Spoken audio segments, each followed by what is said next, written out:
Student, this is our sixth lecture on the subject of philosophy.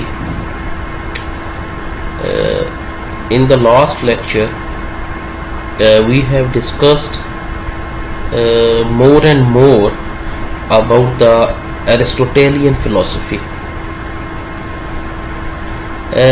Now in this lecture, we will study the post period of Aristotle, or the period that was started after the Aristotle.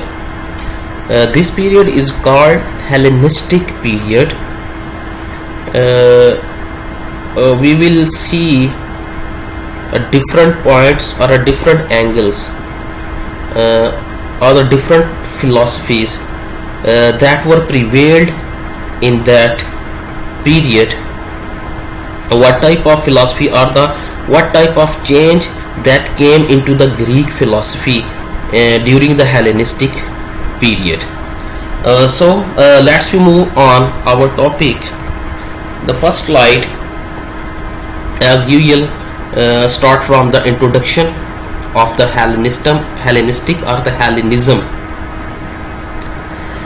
The term of the Hellenistic basically has its meaning in itself, that the spread of Greek culture to non-Greeks, conquered by Alexander in 4th century BC. अच्छा, Hellenism की जो term है ना, जब Greek tradition जो है वो Greek से बाहर चली है, यानी कि ग्रीक जो ट्रेडिशन है या ग्रीक जो फलसफा है वो जब ग्रीक से ऑफ शूट हुआ है ना, यानी कि ग्रीक से जो बाहर निकला है सराउंडिंग्स के अंदर, यानी कि यूनान की जो बाहर की दुनिया, ठीक है, या दूसरे जो कल्चर्स के साथ उसका जो एनकाउंटर हुआ है, उसको उस जो पीरियड है या वो जो प्रोसेस है ना सारा, उसको हेलेनिज्म कहा जाता है. और मोस्टली जो ये पीरियड है ये स्टार्ट होता है अलेक्जेंडर द ग्रेट की एक्सपेडिशन से, यानी कि उसकी मुहिम जुई से. उसने जो पूरी दुनिया को फतह करने का एक डिटर्मिनेशन लिया था, उससे इसका आगाज़ होता है around about the 4th century. क्या जी, ज़ाहिर है जब जो कोई भी इस तहजीब जो है वो प्रोग्रेस करती है, दूसरी तहजीबों के अंदर उसकी मर्जेंस होती है. तो जिस तरह से ग्रीक जहाँ जहाँ पे गए हैं, जहाँ जहाँ पे अलेक्जेंडर के थ्रू ग्रीक पहुँचे हैं, वहाँ वहाँ पे ग्रीक फ़िलासफ़ी भी पहुँची है, ठीक है. तो लोकल जो कल्चर्स हैं उन्होंने ग्रीक फ़िलासफ़ी के साथ किया क्या है, बेसिकली जो डिफरेंट वर्जन्स पैदा हुए हैं ना ग्रीक की पेरिफेरी के अंदर, ग्रीक फ़िलासफ़ी के जो डिफरेंट वर्जन्स पैदा हुए हैं ना एक्सपेंशन के बाद, ये उसको बेसिकली जो हेलेनिज्म या हेलेनिस्टिक पीरियड कहा जाता है, ठीक है. ये ज़रा मैं इजी कर दिया आपके लिए ये. तो it begins by the death of Alexander and as well as Aristotle. अच्छा जी, इसका आगाज़ जो है बुनियादी तौर पर वो प्रॉपर जो इसका जो बिगिनिंग है वो अलेक्जेंडर और एरिस्टोटल की डेथ के बाद शुरू होती है, ठीक है, हेलेनिस्टिक पीरियड की. तो व्हाट इज़ द डेफिनेशन और how can we define it.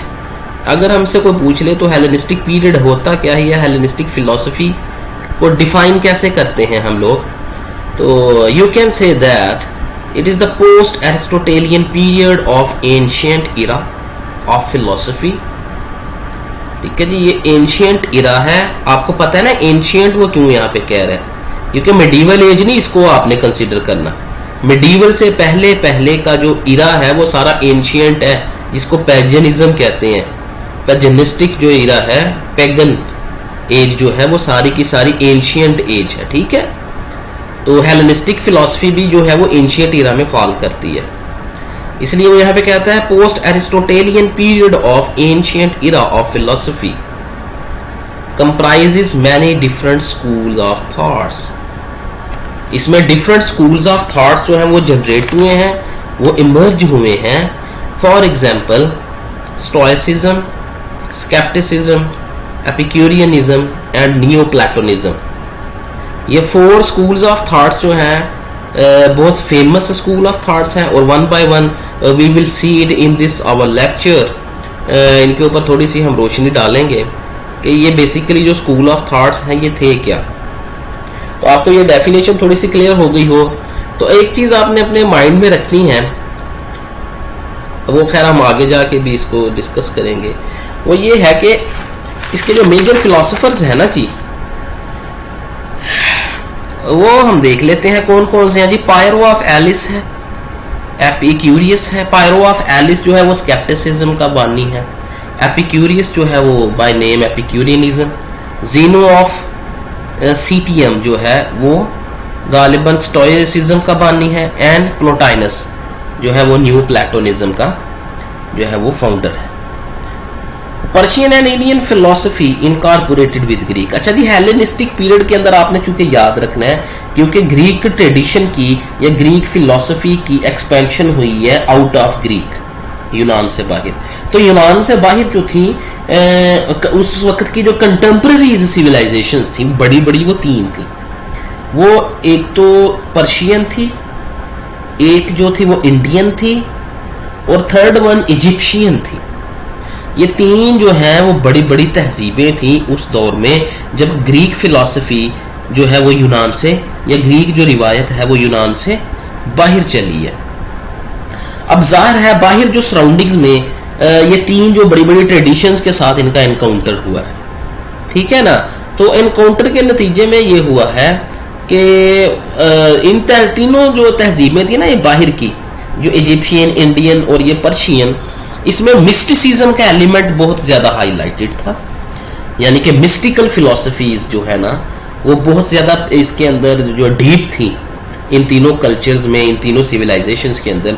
तो ग्रीक जो थी वो ग्रीक ट्रेडिशन जो थी या ग्रीक जो फिलॉसफी थी वो बहुत ज़्यादा लॉजिकल थी, वो बहुत ज़्यादा रीजन बेस्ड थी, उसमें मिस्टिकल एलिमेंट बहुत ज़्यादा कम था, ठीक है। इस वजह से बाहर जो मिस्टिकल जो फिलॉसफी के साथ मर्जेंस हुई है ग्रीक रीजन बेस्ड फिलॉसफी की, तो वो एक अमेलगम किस्म की एक चीज़ पैदा हुई है। वो मतलब है कि एक मिक्सचर सा एक पैदा हुआ है हेलेनिस्टिक ट्रेडिशन के अंदर, ठीक है ना। इसलिए मैं उसको कह रहा हूं कि local versions of Greek tradition, local versions पैदा हुए हैं डिफरेंट कल्चर्स के अंदर ग्रीक ट्रेडिशन के। तो let's we move on to the different isms that were emerged during that era. Number one is the Stoicism. It was developed by the Zeno of Citium in 300 BC. ठीक है जी, Zeno of Citium के साथ जरिए ये develop हुआ है 300 BC के अंदर। What are the teachings or the ideas of the Stoicism? Basically, they teach that development of self-control and fortitude as a means of overcoming destructive emotions. मैं आप एक्सप्लेन करूंगा वन बाय वन सारे के point इसको। In order to develop clear judgment and inner calm, the ultimate goal is freedom from sufferings. जी उनकी जो teaching थी पहली वो ये थी कि सेल्फ कंट्रोल और इस्तेहकाम, फोर्टिट्यूड, इस्तेहकाम, अपने आप पे कंट्रोल और उसके ऊपर साबित कदमी की डेवलपमेंट जो थी वो ये करवाते थे, या इनका यकीन था कि इसकी डेवलपमेंट होनी चाहिए।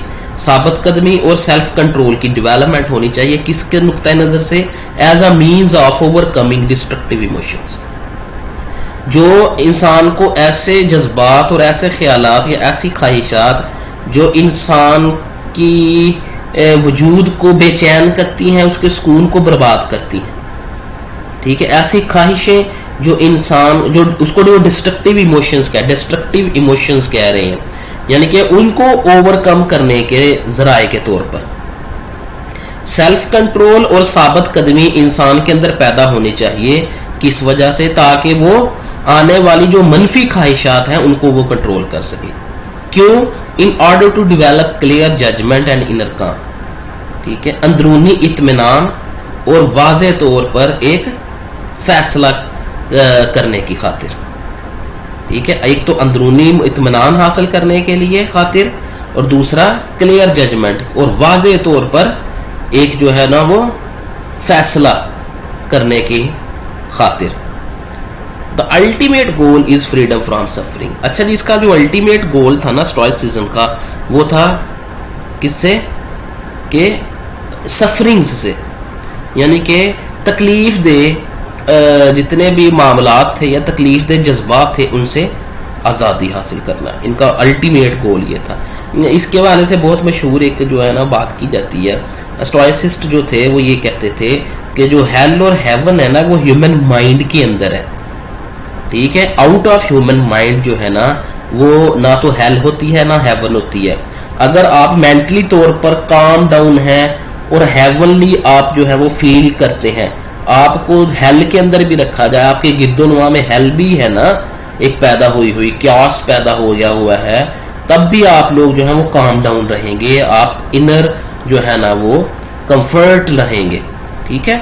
अगर मेंटली तौर पर आपके हेल जो है आपके माइंड के अंदर है, आपकी बेचैनी जो है ना वो अंदर है, तो बाहर की दुनिया जितनी भी बरेदी पुरसकून क्यों ना हो, आप उसके नतीजे में इत्मीनान हासिल नहीं कर सकते। तो ये वो कहते हैं हेल और the haven into the mind of the human being, not the outside of that body, ठीक है जी। ये इनका बेसिक जो था वो थीम था जो मैंने आपको बता दिया। The second point is it is not just a set of believes और एथिकल क्लेम्स। ये सिर्फ एक जस्ट एक अकायद के एक जो है ना वो नहीं है, सेट नहीं है, या कोई अखलाकी किस्म के दावे नहीं है ये, ठीक है, but rather a way of life, बल्कि ये एक पूरे का पूरा वे ऑफ लाइफ था, ठीक है। और इस वे ऑफ लाइफ के अंदर कौन कौन सी चीज़ें इन्वॉल्व थी जिसने इनको वे ऑफ लाइफ के अंदर कन्वर्ट कर दिया हुआ था इन चीज़ों को? उसके अंदर थी involving the practice of logic और मंतिक की जो अमलदारी है वो शामिल थी इन लोगों की ज़िंदगी में, यानी कि मंतिक की जो है ना लॉजिक की बहुत ज़्यादा प्रैक्टिस करते थे ये लोग, हर चीज़ को लॉजिकली देखते थे। सोक्रेटिक डायलॉग हम पढ़ चुके हैं पीछे सोक्रेटिक फिलॉसफी में, वो देख लीजिएगा, ठीक है जी। यानी कि क्वेश्चन आंसर्स के जरिए रियलिटी तक अप्रोच करना, ठीक है, सच तक अप्रोच करना क्वेश्चन एंड आंसरिंग की फॉर्म में। सेल्फ डायलॉग, अपने आप से हम कलाम होना। कंटेम्पलेशन ऑफ डेथ, मौत का तसव्वुर करना, उसके हवाले से फिक्रमंदी इख्तियार करना, ठीक है, फिक्र मौत इसको हम कह सकते हैं, ये भी इन लोगों की वे ऑफ लाइफ में शामिल था। And a kind of meditation, और एक किस्म का मुराकबा। उसका मकसद क्या था? Aimed at training ones to remain in present moment. उसका मकसद ये था मुराकबे का कि एक जो इंसान है, जो ये मेडिटेशन करने वाला बंदा है, वो उसको इस तरह से ट्रेन किया जाए कि वो अपने मौजूदा मोमेंट के अंदर जो है ना वो लिव करने के काबिल हो सके, यानी कि उसकी जो अटेंशन है वो खारिज की तरफ ना हो, वो आउटवर्ड ना जाए कि खारिजी दुनिया में क्या हो रहा है, मेरे इर्द गिर्दनुमा की दुनिया में क्या खिचड़ी पक रही है, ठीक है। उसको मेडिटेशन करवाने का पर्पस ये था कि उसकी नज़र जो है वो अपने प्रेजेंट मोमेंट तक रहे कि मैं जो हूँ, मेरे अंदर कितनी सुकूनत है, मेरे अंदर कितनी बेइत्मीनानी है, खारिज की तरफ वो ध्यान न जाए। इस तरह से उसको ट्रेन किया जाता था। तो ये उनका वे ऑफ लाइफ है। इसलिए ये हम इसको सेट ऑफ बिलीव्स और एथिकल क्लेम नहीं कह सकते, बल्कि it is a way of life. It is based on the scenic school. अच्छा जी, ये देख लें इसकी जो बेसिस है ना, क्योंकि जो जीनो ऑफ सीटियम है, जो इसका जो बानी है ना स्टोइसिज्म का, वो सिनिक स्कूल ऑफ थॉट से बहुत ज़्यादा मुतासिर था। ये एक स्कूल ऑफ थॉट है जो ग्रीक के अंदर पैदा हुआ था। उसके वो बहुत ज़्यादा जो है ना, मिसाल के तौर पर जिसको कहता है मजजूबाना लोग, मजजूब लोग, साईं बहलोल, ठीक है, ये साईं बहलोल टाइप के लोग थे जो स्लम्स और कूड़ा क्रिकेट के ऊपर बैठे रहते थे। लेकिन जीनो ऑफ सीटियम जो था उसने इसके अंदर मॉडिफिकेशंस की थी। बेस तो वही थी कि अपनी ज़ात को फना करके, ठीक है, ज़िंदगी को गुजारना, गिरदोनवा से क्या हर ला ताल्लुक रह के ज़िंदगी को गुजारना, ठीक है। तो ये सिनिक स्कूल का जो एक पूरे का पूरा वो था फाउंडेशन। तो इसकी बेस भी स्टोइसिज्म की बेस सिनिक स्कूल के स्कूल ऑफ थॉट से हमें मुयसर आती है। Influenced stoicism influenced a lot of educated elite in the Greco Roman world. अच्छा जी, ग्रीको रोमन वर्ल्ड के अंदर इसने जो इन्फ्लुएंस किया है बहुत ज़्यादा एजुकेटेड लोगों को, तो it also produced a lot of writers as well as thinkers. Stoicism ने एजुकेटेड एलीट को बहुत ज़्यादा मुतासर किया है ग्रीको रोमन वर्ल्ड के अंदर, ठीक है जी। और बहुत सारे थिंकर्स जो है ना वो इसके नतीजे में लोग बने हैं, और राइटर्स भी बहुत ज़्यादा पैदा किए हैं स्टोइसिज्म ने। Next we move on to the scepticism. Scepticism की हमने पहले भी बात की थी प्री सोक्रेटिक फिलोसफीज के अंदर, ठीक है। You can consult this over there and you can see it, उससे मिलता जुलता ही है ये, ठीक है जी। Pyrrho of Elis is the first proper sceptic. Pyrrho of Elis is the first proper sceptic. Pyrrho की हमने एग्जाम्पल देखी थी उसमें जब हमने रसल को पढ़ा था, ठीक है ना। रसल ने भी इसकी वो एग्जाम्पलीफाई की हुई है, वो जिसने अपने टीचर को बचाया नहीं था, तो ये वही वाला पायरो है। Pyrrho of Elis is the first proper sceptic who travelled and study as far as India, जिसने बहुत ज़्यादा असफार किए हैं, सफ़र किए हैं, यहाँ तक कि वो इंडिया भी गया था ट्रैवल करके। He became overwhelmed by his inability to determine rationally। वो कहता है कि वो बहुत ज़्यादा जो है ना वो यानी कि वो डोमिनेट हो गया था, वो सबऑर्डिनेट हो गया था। उसने जो है ना वो घुटने टेक दिए थे किसके आगे? Inability to determine rationally. वो नाकाम हो गया था इस चीज़ को अकली तौर पर जो है ना वो जांचने में, क्या कि which of the various school of thought of that time was correct, कि उसके दौर के अंदर जो पैदा होने वाले मुख्तलिफ मकातब फ़िक्र है उनमें से किसकी बात जो है या कौन जो है ना वो हक पर है, कौन जो है वो ठीक है। ये रैशनली तौर पर वो ये चीज़ को जो है ना वो जज नहीं कर पाया। जैसे आज के जो रैशनलिस्ट है ना वो आपके कॉन्टेक्स्ट के अंदर डिफरेंट किस्म की एग्जांपल्स देते हैं जी। वह इधर तो एक दीन नहीं है, इधर तो बेशुमार दीन है जी। फॉर एग्जांपल जी किसके दीन पर चलें जी? देवबंदियों के दीन पर चलें, बरेलवियों के दीन पर चलें, शिया के दीन पर चलें, वहाबियों के दीन पर चलें, अहले सुन्नत के दीन पर चलें, ठीक है। किसके दीन पर चलें? इतने ज़्यादा तो दीन है। तो बिल्कुल यही मामला हुआ था पायरो के साथ। तो वो कहता है उसको ये चीज़ रैशनली तौर पर वो जो है ना समझ नहीं सका कि उसके ज़माने के अंदर पैदा होने वाले जितने भी मकातब फ़िक्र है उनमें से कौन सा मकतब फ़िक्र जो है वो हक पर है या ठीक है, जिसको वो फॉलो करे। He finally achieved inner peace that he had been seeking. असल में ये सब करने का मकसद उसका ये नहीं था, इसके पीछे पर्पज़ ये नहीं था वो सबका इनकार कर दे। इससे एक चीज़ समझ लीजिएगा, यहाँ पे उसने जो स्केप्टिसिज्म का मतलब जो है ना यहाँ पे इनकार के माना में नहीं है, शक यहाँ पे ये था कि उसको इनर पीस जो थी ना वो उसकी तलाश थी, ठीक है। उसको इनर पीस जो है ना वो कहीं से अटेन नहीं हो पा रही थी, कि अंदर उसके बेचैनी थी। जो थिंकर होता है ना जब तक वो सेटिस्फाइड ना हो तो वो बेचारा बेचैन रहता है। तो फर्स्ट पर्पज़ उसका जो था वो सेल्फ सेटिस्फेक्शन था, इनर सेटिस्फेक्शन था, इनर पीस था जिसकी वो तलाश कर रहा था। खैर उसने उसको पा लिया और स्केप्टिसिज्म के थ्रू ही पाया उसने। जो आगे बताऊंगा मैं उसके आइडियाज देखेंगे ना जब हम, तो उसमें ही हमें पता चलेगा। ही रोट नथिंग हिमसेल्फ, उसने अपनी ज़िंदगी में कुछ भी नहीं लिखा, ठीक है। His ideas are present in the book of outlines of Pyrrhonism. ये उसके एक स्टूडेंट्स हैं, उसने उसकी जो है ना वो डिफरेंट जो स्पीचेस हैं, उसके जो डिफरेंट लेक्चर्स हैं, उसके डिफरेंट जो प्रिंसिपल्स हैं उसको उसने कलेक्ट किया था और उसको उसके नाम दिया था आउटलाइंस ऑफ पायरोनिज्म। तो अगर उसको किसी ने पायरो को पढ़ना है और पायरो की उसने एक वो आइडियाज़ को जज करना है, तो ये पहली जो फॉरमोस्ट जो बुक है जो डील करती है पायरो के आइडियाज़ के साथ वो ये है आउटलाइंस ऑफ पायरोनिज्म। इसके मोस्टली आइडियाज़ यहीं से जो है ना वो लोग स्टडी करते हैं।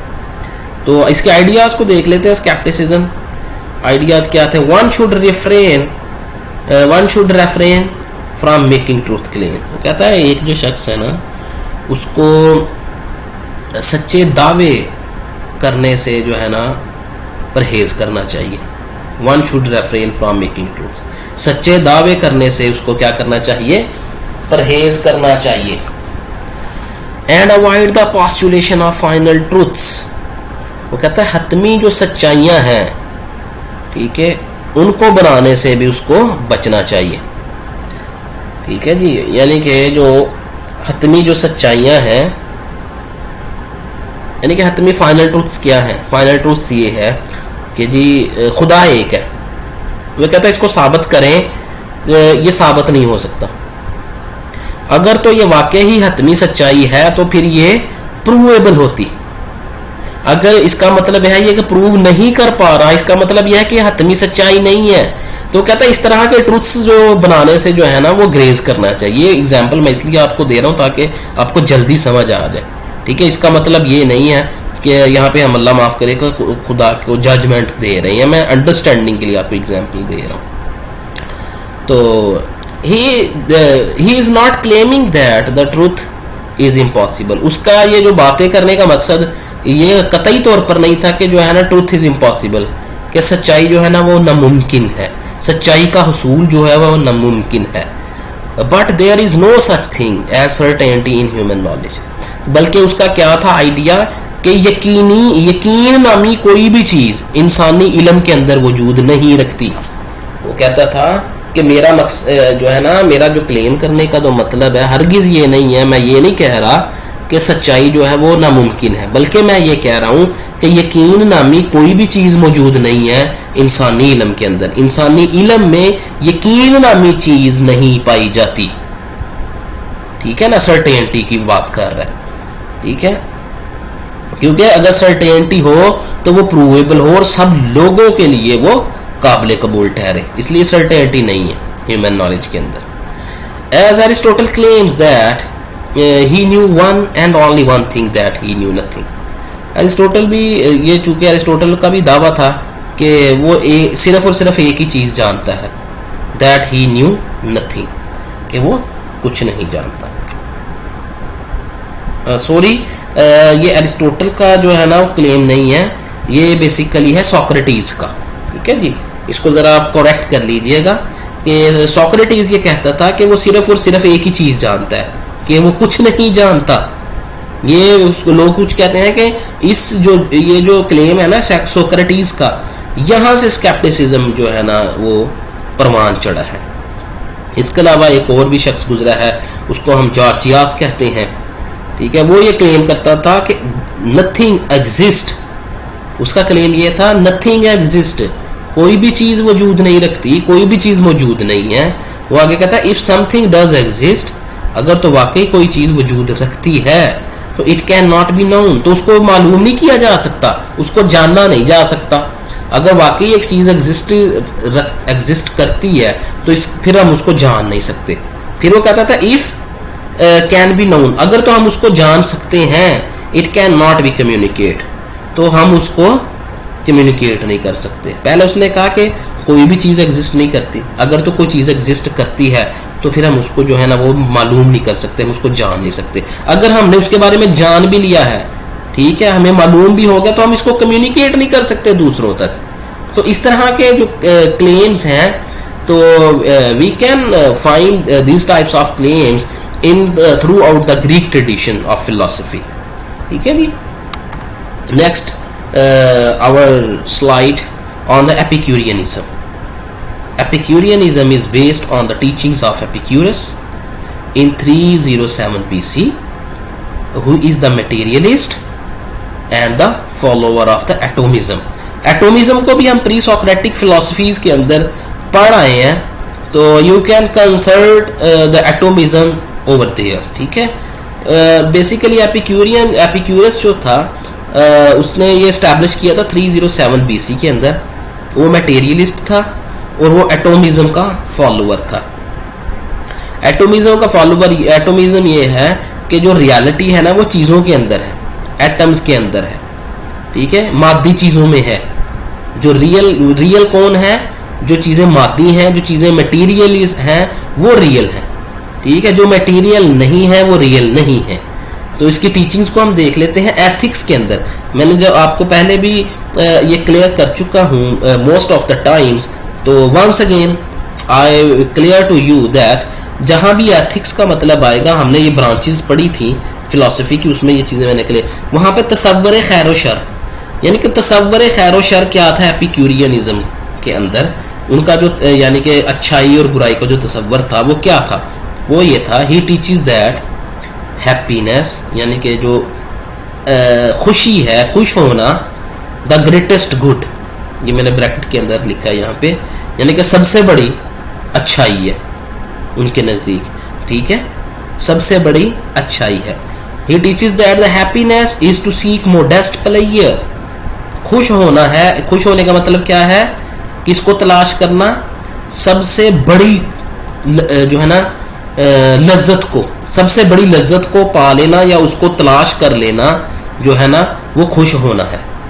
यानी खुश वो बंदा होता है जिसको सबसे बाअज़मत लज्जत मुयस्सर आ जाए, ठीक है, जिसको सबसे बड़ी कि जो है ना बड़ी एतदाल मोतदल किस्म की उसको प्लेयर जो है ना वो तलाश कर ले, तो वो सबसे ज़्यादा खुश इंसान है। In order to attain a state of tranquility, क्या हासिल करने के लिए,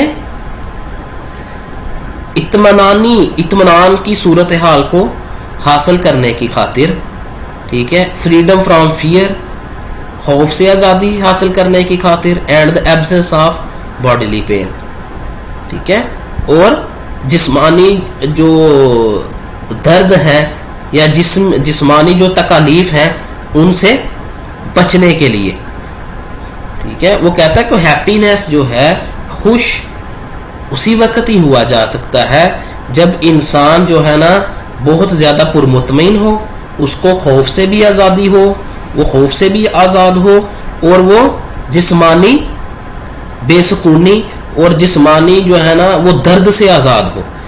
ऐसी खुशी जिसके अंदर खौफ भी आए, जिसके अंदर जिस्मानी दर्द भी आए, ठीक है, या जिस्मानी जो है वो सख्ती भी आए और उसमें बेसुकूनी भी आए, तो वो रियल खुशी नहीं है। प्लेयर हैप्पीनेस ये है, वो गुड वो चीज़ है जो आपको pure happiness, pure player provide करती है। प्योर प्लेयर का मतलब क्या है, उसके अंदर फ्रीडम फ्रॉम फियर होना चाहिए, ठीक है, और एब्सेंस ऑफ बॉडीली पेन, खौफ और दर्द से आज़ाद होकर जो खुशी मुयस्सर आती है ना, वो असल खुशी है, वो सबसे हाईएस्ट जो है ना वो एथिक्स है इंसानी ज़िंदगी की। This all can be gained, हाँ जी, ये आगे उन्होंने प्रोसेस बताया है कि how can you get this type of happiness और दिस टाइप ऑफ प्लेयर जी, उसके लिए उन्होंने वे बताया है, this all can be gained through knowledge of workings of the world, ठीक है। वो कहते हैं जिस तरीक़ाकार से, जिस प्रोसेस के ऊपर पूरी की पूरी कायनात काम कर रही है, वो प्रोसेस का जो नॉलेज है उसके थ्रू आप ये उस हासिल कर सकते हैं इस खुशी को। Leading of simple moderate life, सादा और इतदाल वाली ज़िंदगी गुजारते हुए आप जो है ना असल हकीकी खुशी को हासिल कर सकते हैं। एंड लिमिटिंग ऑफ डिज़ायर, और अपनी ख्वाहिशात को कम से कम करके, ठीक है जी। ये उन्होंने डिफरेंट एक छोटा सा प्रोसेस और वे बताया है कि उनकी जो हैप्पीनेस का जो कॉन्सेप्ट है वो किस तरह गेन किया जाएगा। इन मेटाफिजिक्स, मेटाफिजिक्स का मतलब ये है कि उनका जो तसव्वुर कायनात क्या था, तसव्वुर कायनात क्या था जी, they emphasises on the neutrality of gods, खुदा के हवाले से जो उनका आइडिया था वो था न्यूट्रलिटी का, कि खुदा जो है वो इंसानी ज़िंदगी के अंदर इन्वॉल्व नहीं है। खुदा की जो राय है, उसका जो इरादा है, उसकी जो विल है, वो इंसानी दुनिया से आज़ाद है, यानी कि इंसानी दुनिया के अंदर उसकी इन्वॉल्वमेंट नहीं है। ऐसे गॉड्स को वो न्यूट्रलिटी ऑफ गॉड्स कह रहे हैं। And their non interference with human life, ये देखा ना आगे वो बात की है उसने कि non interference with human life, कि उस खुदा तो है लेकिन वो सिर्फ कायनात को तख्लीक करने की हद तक है, इंसानी ज़िंदगी में उसका कोई अमल दखल नहीं है। इसको वो न्यूट्रलिटी ऑफ गॉड, ये उनका आइडिया था गॉड के हवाले से। It does not deny the existence of God like atheism, ये खुदा का इनकार नहीं करते उस तरह से जिस तरह से एथीज़म इनकार करता है खुदा का। यानी कि वो तो सीधा सीधा ये कहता है ना कि गॉड डज नॉट एग्जिस्ट, ठीक है, it is the fear of a man only. खुदा जो है वो कोई भी चीज़ नहीं है, God is nothing but the fear of man. ये सिर्फ इंसान का सेल्फ कंटेन्ड किस्म का या सेल्फ जो है ना कंस्ट्रक्ट किस्म का जो आइडिया है जो उसने खुदा को तख्लीक किया। वो कहते हैं कि ह्यूमन माइंड जो है उसने खुदा को पैदा किया, एथिस्ट। ये ऐसी बात एपिक्यूरियनिस्ट जो थे वो ऐसी बात नहीं करते थे, वो न्यूट्रलिटी ऑफ गॉड्स की बात करते थे। Then the last one is the new platonism, the founded by the Plotinus in 3rd century AD। He was Egyptian, यानी कि मिस्र का रहने वाला था। He rooted it in Alexandria first, यानी कि सबसे पहले अस्कंद्रिया जो एक शहर है इसका इजिप्ट का, उसके अंदर इसने प्लोटाइनस ने इसको इंट्रोड्यूस करवाया है इस आइडिया को, ठीक है। देन इन रोम, फिर उसने इसको रोम के अंदर रूटेड किया है, इसको उसके जड़ें मजबूत की है। तो Plotinus has influenced by classical Greek philosophy, जो क्लासिकल ग्रीक फिलोसफी से मुतासिर था वो Indian and Persian philosophy, Indian और पर्शियन फिलोसफी से भी मुतासिर था, as well as Egyptian theology, ठीक है जी। इजिप्शियन जो थियोलॉजी थी वो उससे भी मुतासिर था। ये 3-4 चीज़ों का इस पे असर था प्लोटाइनस के ऊपर। The new Platonism term itself not used in ancient time. अच्छा, जब न्यू प्लेटोनिज्म का आगाज़ हुआ है, इसकी बिगनिंग हुई है, उस वक्त न्यू प्लेटोनिज्म की जो टर्म थी ये टर्म के तौर पर नहीं आई थी सामने। ये कब आई है? In the early 19th century के अंदर। वो अब ये बताते हैं कि क्यों ऐसा हुआ, ठीक है। They consider themselves Platonist. जो ये तो है ना प्लोटाइनस वगैरह जो लोग थे, ये अपने आप को फॉलोवर समझते थे प्लेटो का, ठीक है, उसकी टीचिंग्स को प्रोटेक्ट करते थे, ठीक है जी। But there are significant differences from Plato in their beliefs. लेकिन बहुत सारे डिफरेंसेस थे प्लेटो के साथ इसके प्लोटाइनस के, ठीक है। इसीलिए ये अपने लिए तो जो टर्म इस्तेमाल करते थे वो थी प्लेटोनिस्ट की। जबकि 19th सेंचुरी के अंदर जब लोगों ने इनके आइडियाज़ को पढ़ा और उन्हें डिफरेंशिएशन को देखा है, फिर उन्होंने इसके ऊपर जो टर्म यूज़ की है वो न्यू प्लेटोनिज्म की टर्म को यूज़ किया गया। He fused platonism with oriental mysticism. ये देखा ना, ये ओरिएंटल मिस्टिसिज्म क्या है? जो ग्रीक ट्रेडिशन की पैरिफ्री के अंदर जो एक सूफियाना किस्म का एक बिलीफ्स पाए जाते थे ना, इंडियन फिलोसफी में, इजिप्शियन फिलोसफी में और इसमें पर्शियन फिलोसफी में सूफियाना जो था एक फिलोसफी पाई जाती थी, उसको वो ओरिएंटल मिस्टिसिज्म कह रहा है, ठीक है। और इसने क्या किया है, इसने प्लेटोनिज्म को किसके साथ मिलाने की कोशिश की? ओरिएंटल मिस्टिसिज्म के साथ। और चूंकि इसने एक और भी इसकी जो थी ये ट्राई थी, इसकी एक स्ट्रगल थी प्लोटाइनस की, कि इसने एरिस्टोटल और जो प्लेटो था उसकी टीचिंग्स को इसने प्रोटेक्ट करने की एक ट्राई की है, ठीक है। Neoplatonism is a religious philosophy that combining a form of idealistic monism with the elements of polytheism. Religious philosophy थी ये एक प्लेटोनिज्म के, और इन्होंने कंबाइन किया दो चीज़ों को। एक तो मिसाली तौहीद, ठीक है, तौहीद का जो एक आइडिया है, जो मिसाली तौहीद है, एक खुदा को मानने का जो तसव्वुर है उसको, और बहुत से जो खुदाओं को मानने का जो आइडिया है, जो कॉन्सेप्ट जो है ना, बहुत से खुदाओं का, एक खुदा और बहुत से खुदाओं का जो कॉन्सेप्ट है उसको इन्होंने मिक्स किया है, उसको कंबाइन किया है न्यू प्लेटोनिज्म के अंदर। ही teaches that existence of ineffable and transcendent one.